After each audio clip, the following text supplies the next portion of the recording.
Hello, hello, welcome to Mamlaka Broadcast Network. My name is Ambassador George, broadcasting from one of our studios here in Germany. It's a pleasure and a privilege to have you with us all the time. As we always say, we are not only watching, we are not only listening, we are also playing a part of the extension of the kingdom of God. So it's a wonderful pleasure to also see you as an ambassador. No matter you are an ambassador, you are King himself. So thank you for the wonderful privilege to support us, to encourage us, and also in our own turn, so happy to share the word of God because the living word of the King of Kings is what sustained the whole world, is what sustained anything that existed. So we are so pleasure to share the most powerful message coming from the most greatest King of King and Lord of Lord. Thank you, thank you. Welcome, Ambassador Veronique from the US. So it's always a pleasure to have all of you, you know, to come and share this wonderful mission that I be given to any single human being, no matter who you are. This mission also, you are part of this mission and you are also responsible to make sure that you play your own part, change your own world, in the environment that you find yourself to be. And so doing together, we change, we move the whole world together and make it a better place, a place of justice, a place of love, a place of compassion, and in a place of uh, joy. Yeah, anything that is beautiful, place of value. So, beloved, without any further delay, we're going to share the message. The message of today is really a message, a message in which we can learn a lot. Everything that God does always have a powerful message behind. Every the attitude of people, how people they react, how people they act, their lifestyle, everything that they do, there's always a reason, there's something that moves them. But when you are moved by the King of Kings, moved by the wisdom and the blessing of the King of Kings, you are always on the right path. You are always you are always moving toward the goal that has been created for you to attain. So in so doing today, we're going to talk about a little bit, as the title mentioned, criticism and confrontation come with the leadership topic. Criticism and confrontation come with the territory. So we do not want to make the title so big because when you hear about criticism and confrontation, behind it also you can talk about comparison and um, miscontentment. All those things are belong together. So we don't want to make the title so big, but we're going to go through it and you're going to listen. So there come a time, where the Lord, as we spoke in our previous lesson, then as God took Moses, as his protege, as he wanted to make sure that he took Moses by himself and lead him and train him to become the leader that he wanted him to be, because he has a mission that he gave to Moses. He was to take his people from the slavery from Egypt to bring them to the promised land. Moses, we know all the tribulation that Moses faced, all the difficulty that he encountered during all the preparation, before the preparation, the everything. We know that the misfortune was a situation that every brought him in the situation where he find himself into, but God used it, to transform it, to make it a better leader. So God used all this misfortune, all the difficulty, all the misshape, the mistake that did, to make out of it a leader. So we know that God is the potter, and He is the only one that can change the form of the potter, no matter how the potter may look broke or dismantled. God can still put it together because He's the creator, the founder of everything. So there come a time, when Moses now leading his people, he was he has with him the company of his sister Miriam and his brother Aaron. Miriam was the older sister, and there come a time, like always in every family, most of the time, you know um, Moses now leading the people, and the fact that God has very, very direct, he has a very direct relationship with God, because Moses, as the Bible says, he was the most humble person, in the space of the world, in the face of the world. Moses was one of the humble person, that a person that you can count on, the person that you can trust, the person that you can really delegate a project into his hand, and with the assurance that he's going to accomplish it, with a good manner. So there come a time where Moses, on those days, most of the leaders, they have many, many wives, they have many, many wives, the story of Solomon and so on. So, but something happened that Moses decided to marry a Cushite wife. And those a Cushite wife is a descendant of Ethiopia. Those beautiful queens. All I always see all African women are beautiful queens. So there come a revolt. So she were angry, she were jealous because her brother married a woman from a Cushite, and she was discontent because she have a different color, skin color, and unfortunately in that experience on today, who they are trying to put our queen down, but we kings, we don't let it happen. We keep in knowing that our queens have a great value, and so doing, we don't let anyone diminish them. So it's very, very important, because Moses also see in her a wonderful queen, full of value, and beauty, and full of intelligence. That's why he decided to took her, but it did not please her, his older sister. So what happened is she started arguing with her brother, and even going to the center to ask them that. So she used that jealousy now to mingle it with the position that Moses has with God, on saying that, hasn't he also spoken through us? Because she said, has the Lord spoken only through Moses? They asked, hasn't he also speak through us? And the Lord heard this. And this made the Lord be very angry. And God, this is what the Lord says as a response. Now Moses was a very humble man, more humble than anyone else on the face of the earth. At once the Lord said to Moses and Aaron, Miriam, come out to the tent of meeting, all three of you. So the three of them went out. Then the Lord came down, and the pillar of cloud, he stood at the entrance to the tent and saw Aaron and Miriam. When the two of them stepped forward, he said, listen to my word. This is what God said as response to the criticism about against his child, because he decided to kind of like make sure it colorful, so it make it become Moses. I think that in this sense, Moses wanted to do something particularly to make sure that no one is left behind. To make sure that the word of God is not only for specific, for some specific people. It's for everyone. It doesn't matter where you come from, because God created the whole world. He created all of us as equal, as a children of His. So there's no discrimination. So I think he wanted to do something like that to make sure that no one is left behind. So God says, when there is a prophet among you, I, the Lord, reveal myself to them in vision. I speak to them in dreams. But this is the difference. Now, this is how God spoke to prophet in those days. But this is the difference how he spoke to Moses. This is one of the two of my servant Moses. He is in my house. With him I speak face to face, clearly and not in riddle.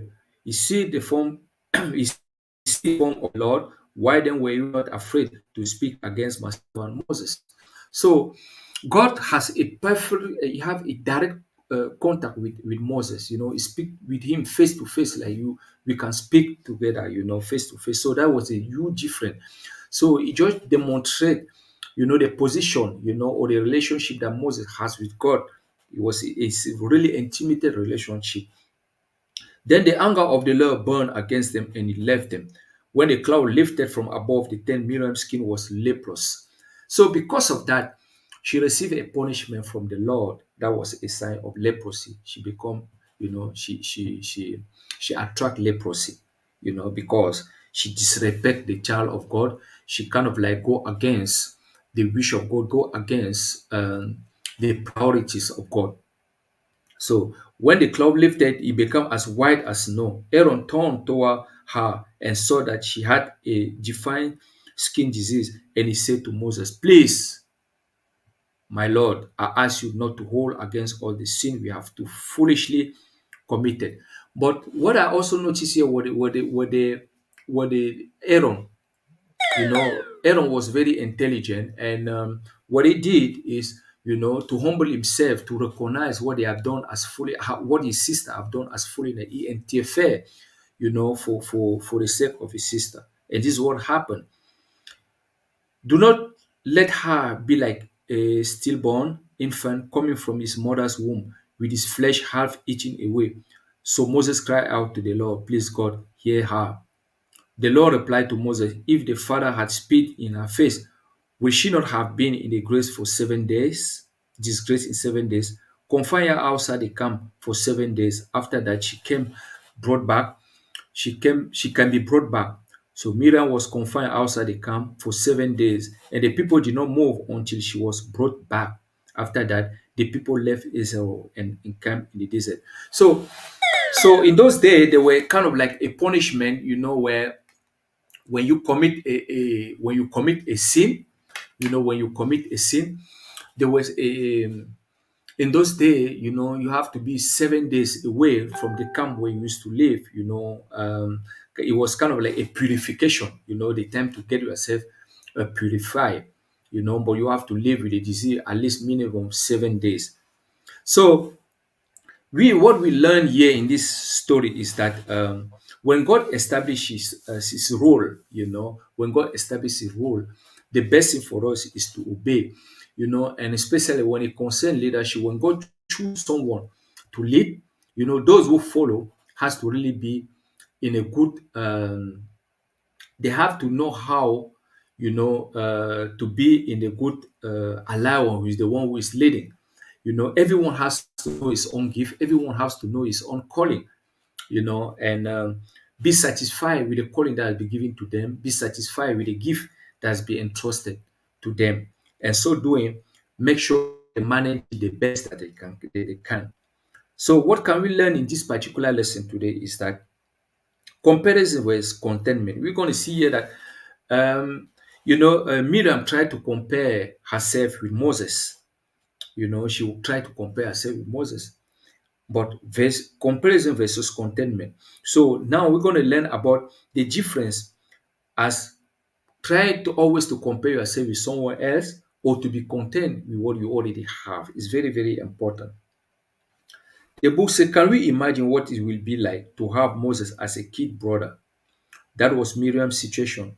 She was the older sister everyone depend on. God blessed her with musical ability and made her a prophet. But when she compared herself to Moses, those ability don't seem like enough to her. You see, and this is what comparison is very, very dangerous. Comparison is destructive because we see that Miriam have a wonderful gift that God gave to him. Her is a gift of singing.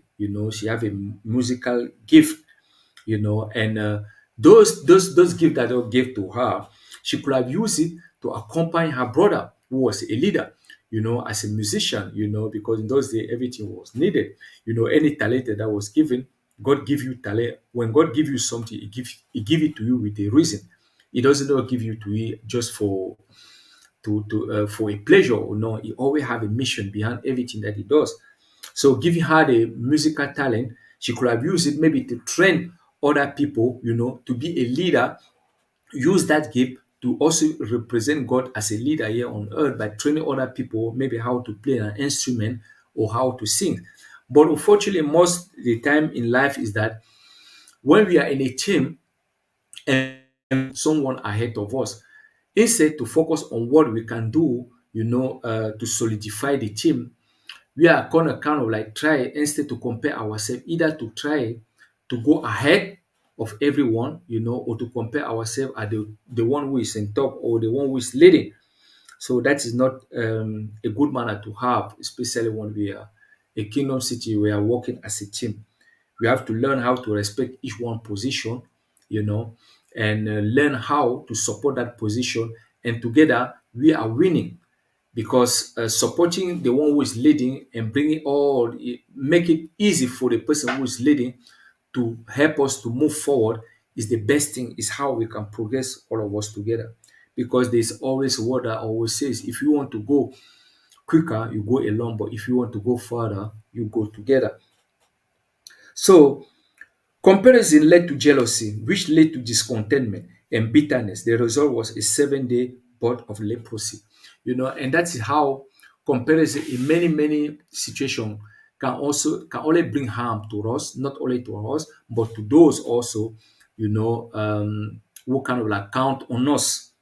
In this particular case, she has maybe she has a sickness like a leprosy, but it can be other many different things. Maybe you can find a debt because you are trying to compare yourself with someone else. You want to be where someone else has is, without knowing how the person get there. And it can bring a lot of bad things along. So comparison is not a good thing. So this is how to compare yourself. Leader must avoid comparison. It is no win activity. It is not a win activity. The only word comparison is between who you are and who God created you to be. So that's how the only comparison that you are allowed to do is to compare yourself from where you was, or starting looking, compare yourself with who you are now, to the person that you want to be. That is the only way how you can compare yourself. That is the positive comparison. You have to progress. You have to use the gift that God gave to you and to move forward. Not only helping yourself, but helping everyone around you. God doesn't condemn you when you fall short. He gives you the tool to become the person He wants you to be. So this is another guarantee. This is another uh, um, guarantee from the law to say that He gave us everything that we need to become the person that He wanted us to be. This is what God is certifying Himself, that any gift, you know, that God put in us is still there. It's never too late. Even when you do mistake, you still stand up and keep moving forward, because the gift will never perish. The gift is there. You just have to tap into it and keep moving forward. Find contentment in the leadership role God has given you. So in the leadership role that God has given you, find contentment in it. If you are called to lead children, find contentment in it. If you are called to lead company, find contentment in it. If you are called, to do whatsoever, find contentment in what you are doing. Enjoy it. It's very important. Find contentment in the leadership role God have given you. Miriam criticized Moses because she felt she wasn't getting enough credit for her role. You see, and that's what comparison do. Because comparison at some point it kill. It kind of like it heavy kill the gift that is in you, because somehow you don't feel that the gift that was given to you is more enough. You start trying to contemplate another person's gift, and so do you ignoring the gift that was made for you, in which only you know how to put it into practice. When you long for the gift, favor, position, or opportunity of someone else, you detract from the gift, favor, position, and opportunity God has given you. This is the dangerous thing that happened. You start detract yourself from the gift, favor, position, and opportunity God has given you. This is a dangerous thing not to do. Let us make sure that the gift that God has given to us, we work on it, we are content, we use it. And if you have someone ahead of us or in the team, help us use our gift to support the person and make sure that the whole team is winning. God give you a chance to make a difference with whatever He has given you. Whenever He has put to you, don't worry about how it look compared to another leader. That is God's business, not yours. He's not comparing you to them, so neither should you. You see, God doesn't compare us with someone else. This is powerful, This is a peaceful. This kind of like give you a peace, God doesn't compare us with no one else. So why do we have to take that chance to compare ourselves with someone else, instead to be content with the gift that God give to us and let it mature? He is not comparing you to them, so neither should you. But when you fix your eyes on God and His purpose for you, an amazing thing happens. God sets you free from the prison of comparison and give you genuine contentment as you become the person He wants you to be. Those are the benefits, when you decided to fix your eyes only on God, the one that give you the gift in the first place. And so doing, all this happen in real life. You still have all those benefits. You have favor, you still feel content, you are at peace, you are at rest with yourself. And so doing, your gift is getting manifest. It's very, very important. Leader can bank on two truths. First, they will be criticized. Second, criticism will always change the leader. So this is one thing that any leader should understand is that you're going to be criticized no matter how good you are. You always. Moses was good to his people. He do his best. He want to bring them to the promised land. Do everything that he can, but still he was still criticized. And also, you know, and that's those are the things. So criticism always be changed. But the good thing is that criticism help you also to change. If you don't look it as a negative thing, when people criticize you, you have the choice, you have the decision to make. Is that criticism genuine, or the person that are criticizing you, are they have the are they did they have the authority to do that? Because sometimes people criticize you only out of jealousy. They just want to take you on track, take you away from what you are doing that is so good that they are jealous about. So they are giving you their advice not for you to prosper, but for you to abandon what you are doing that is so good. So we have to be very careful. But as we say, criticism also is good. It can help you, because when people criticize you, you can also find a wisdom in their criticism. Criticism is not always bad, but you have to make the decision. You have to make a decision by yourself to see if you want to adopt it in what you are doing or not. Unhappy people told to attack the poor person. Moses' own family criticized him. Notice what God and Moses teach us on how to handle criticism. This is now how to handle criticism. Very, very important. Maintain your humility. Verse 3. Moses was someone very humble. While he was criticized, he was humble. He did not just kind of like feel devastated, feel bitter or whatsoever. He was humble. As I say, he took his time, he humbled himself and tried to find out if the criticism was a good thing, or if the criticism could have helped him to change something on concerning his leadership or not. Face the criticism squarely. You have to also know how to face the criticism, as we are saying. You have to learn to identify if it's a good thing or not. I once Lord said to Moses, Aaron, and did media come out to the meeting where God called them out and tried to rebuke them because of their criticism toward Moses. Be specific about the issue. You have to also be specific about the issue. Be specific, analyze the issue and see what kind of benefit you can withdraw from the issue, and see if the criticism is really, to help you advance or to make you withdraw backward. You have to be very careful. Lay out consequences, but you also have to lay consequences. Lay out consequences. Consequences has to be, you know, um, because one thing is any decision that you make, any decision that you make always have a consequences. Either it will be positive or negative. Pray for the criticizers. Don't immediately curse the people that criticize you.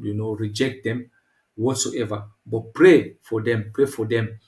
Especially when you know that their criticism doesn't come from a good intention. It did not have a good intention behind. Pray for them so that God can help them and change. This is powerful. This is really sense of humility. Restore them when appropriate. Restore them like Moses did. He ever prayed to God. When Aaron went and see him, Moses was happy to ask God to forgive her. To forgive his sister and cleanse her from the leprosy. So all those how you handle criticism. You don't handle it by with be also negative, or fall in the trap of the enemy. Beyond that, consider 10 ways leaders should handle criticism. Understand the difference between constructive and destructive criticism, as we said before. Who benefit? who benefit. If there's no benefit there, it's not a positive criticism. Don't take yourself too seriously, but take your God very seriously. God is the one that you have to take seriously, not take yourself. You know, don't let this criticism destroy you, or derive you from their purpose. Look beyond the criticism to see the critic. Do you respect him? What is her need? You have to be very careful. As I said, you have to look at the person who will criticize you. Do you respect the person? Do you believe that the criticism of that person has a good intention behind? If not, it's not a good thing. Guard your heart, guard your own attitude toward the critic. Don't get defensive. Stay objective. Stay objective. Don't get defensive about their criticism, but stay objective. Take your time, check, and make sure that you get a true conclusion out of it. Recognize that good people get criticized. Don't beat yourself up. So good people get recognized. So that's something that you have to recognize, and knowing that as a leader you all be criticized. So already it give you a peace. It give you already a protection. So criticism is not more like a something that should affect you, destructively, or negatively. You have to be there. Keep yourself physically and spiritually in shape. Weariness disturb our perspective. You have to keep yourself physically and spiritually in shape, you know, because weariness disturb our perspective. Everything that you involve yourself in, that doesn't move you forward, or that doesn't bring any profit, any benefit for you and those around you, is not a good thing. It wear you all out, it just destroy you. Don't see only the critic, see the crowd. Is the criticism widespread? Don't always see only the critic. Look also and see the crowd. Wait for time to prove the critic wrong. Be mature enough to be patient. Wait the time, to prove critic wrong. Don't do it immediately. Wait the time. When the right time is, you prove the critic wrong. Associate with people of faith. Spend your optional time with optimists. Optimists. So spend your time with people of faith, because they always say iron sharpen iron. When if you want to be in the place, you have to be in the place of people of faith, people who believe that no, when we are moving toward a direction, we should not let ourselves be distracted. We should not let any distraction or any negative criticism um, set us, keep us from moving forward. So those are the things that we have to be aware of. Associate with people of faith is very, very important, because you need an encourager.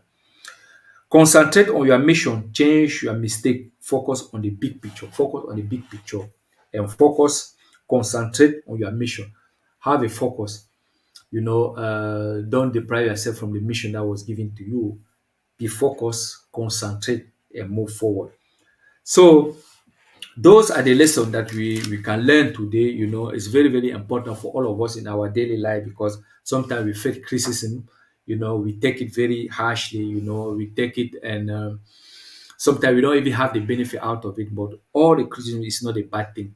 But the only thing is to make sure that we analyze and check what is behind the criticism. If it's something positive, we adjust ourselves. But if it's something negative, we put it aside, but we don't let it aggravate us. That's the lesson of today. And also, be content in any gift that God gave to us, or any single of us. We have a gift. We just learn how just to identify them and hold on to them, and use them to create a better environment with it. So thank you very much. That's what I have we have for you today. And I hope it has been a blessing to you as it has been to us also. So thank you very much. Thank you for your time. And please follow us, like us. We are in YouTube, we are in Facebook, any platform you can name it. Subscribe to our channel, and we make sure that you always be the first to be notified. Give us a thumbs up, and see you at the top where the eagle lives. Bye bye.